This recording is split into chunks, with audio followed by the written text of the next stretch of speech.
bring innovation as part of the consciousness of the population. That's the first. And two, to be able to use innovation as a basis of dialogue among companies, individuals, and society. That solving problems, developing, wanting prosperity as a nation demands us to innovate in every aspect of life. And so when you look at these national innovation strategies, there are some key points that each one of these would have.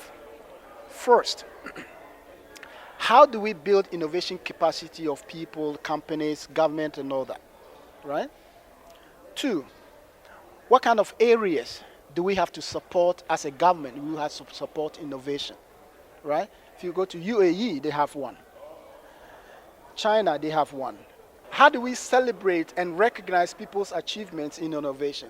And actually, that is the part that we're doing today and tonight, yeah? Because you cannot build a national innovation strategy or consciousness without knowing who is doing innovation and what kind of problems do they have, what kind of achievements do they have. And for us, trying to select a few companies and individuals to recognize, and not necessarily producing products and technologies. You see tonight that we recognize people for what we call social innovation, people who are trying to change attitudes, people who are trying to help solve problems in corruption and things like that with creative ways of doing things, right? If we're able to do that, then we are on the path of an innovation journey. The third part, or the fourth part, is that every national innovation strategy tends to develop along the lines where the nation has comparative advantage, right? And for me, Ghana, our comparative advantage may be in agriculture, maybe in how we turn our natural resources into valuable products and services, right?